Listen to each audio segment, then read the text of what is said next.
guest, Mr. Tony Avella.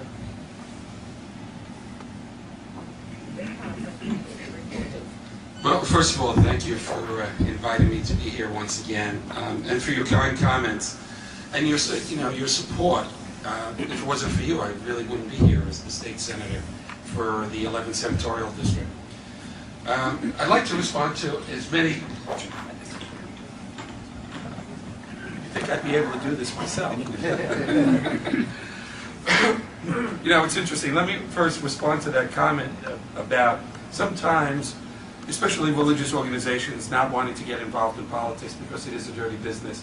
I certainly agree, and it's just today I said to my wife, "Why am I doing this?" You get up, and if you want to do the right thing, it's a battle every day. It's not easy to fight for the right thing.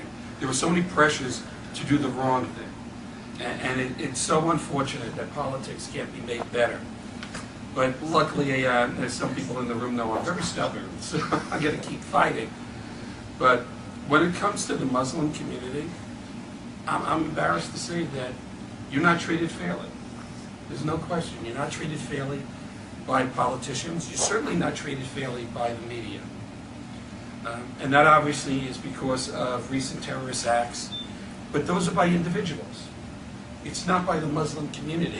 And that's something that we all have to work together to address. One of the things, and maybe this is a good way to start, one of the other communities, religious communities, that really helped in my election that I got to know during my campaign was the Sikh community. And I think they're very similar to the Muslim community because they pretty much kept to themselves. But they've been here for generations. And they felt very excluded from the political process, and yet felt some discrimination themselves. So that one of the first things I did, and I've been working on for the last year and a half, was to set up meetings with the various civic associations in the area, which are basically the white community, and members of and leaders of the Sikh community. And those meetings have actually gone very well. Because now the more established white community begins to realize, well, gee, they're just like me. They may have a different religion, but they have the same issues. They want a quality education for the kids. They want to be able to worship their religion in a safe environment without interference. They want to be able to have a certain quality of life. And maybe that's actually something we should do with the Muslim community in this area.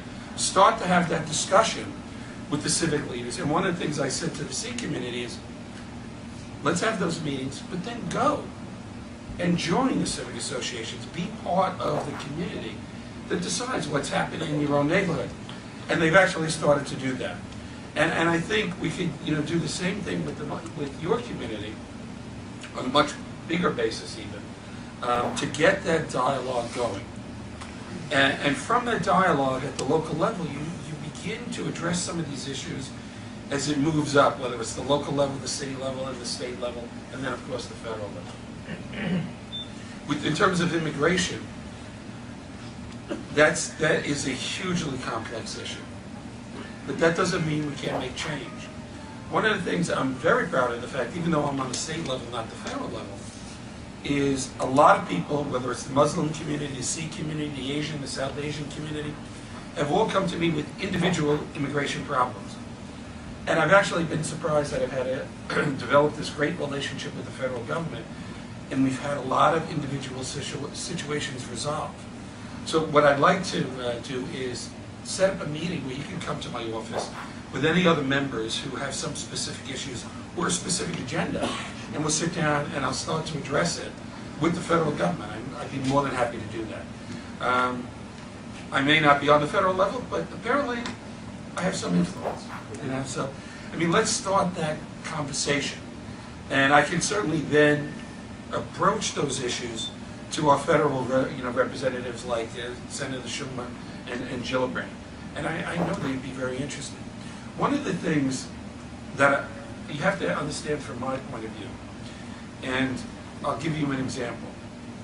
Just yesterday, I had somebody come into my office who I've known for 30 years, and the person was very upset with me because their mother had passed away, and I hadn't gone to the service. And I said to the person, I had no idea. Absolutely had no idea. And I said, a lot of people think I know everything that's going on in the community, and that's not the case. Unless somebody actually tells me that there's something going on that they need my help, I don't know. And I thought that's an important, example that I was very upset to learn this person passed away. He was a good friend. And I would certainly have gone to the service. But nobody called me on the phone to say, hey, she passed away. And it's the same thing with issues. Don't assume I know all the issues. Don't assume I know all the problems. This is a collaborative relationship where tell me the problem, and you have my guarantee. I'm going to help you to the best of my ability and beyond. But don't assume that somebody else is telling me the problem, because there's always this propensity that, well, somebody else will work on this, and what happens is the other person is thinking you're going to work on this. So let's have that discussion. We'll also set up some of those civic meetings, and I think that'll be very helpful. I don't know if you're aware, but I've introduced several pieces of legislation in the Senate. One, to give the Muslim religious community, the Sikh community, South Asian community, the same rights under the religious corporation law that the Catholic and the Jewish religion have. Apparently there are some differences, and you don't have the same rights that the others do. So I've actually introduced legislation to correct that.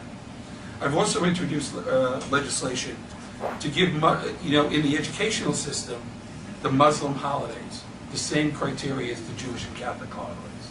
So I'm trying to push those things along so that you get the same treatment as the Catholic religion, as the Jewish religion. Thank you. But I need your help. Because, in fact, in terms of the religious corporation bill, I'm actually going to be calling you when we have a press conference up in Albany. Because I think people need to know that there's discrimination, even in the religious corporation law of this country, that you're not being treated fairly. But I need your help sometimes to call other elected officials and say, this is important to us. So, and I also want you to understand something. I don't care what type of problem you have. Even if you have, it's a pothole in front of your house. Or maybe your family has a problem with the health insurance. Whatever it is, call me. Call my office. Because I'm here to help. And there's no problem too small and there's no problem too big. I mean, and nobody who calls my office ever gets the runaround. I'm not going to be the one to tell you, well, it's not me, call this other person. I'll do the runaround. I'll call that other person if there has to be another person. But you need to let me know what the problem is. And if you want to remain confidential, that's fine. I'll do that too. But I can tell you, constituent service and helping individuals with their individual problems is a big thing for me, because that's why I'm here. I'm here to help you with the system. And I don't care whether it's city, state, or federal. Consider me your ally in this, whatever problem you may have, on the bigger issues, but also on the smaller issues. And once again, I'd be happy to take questions after.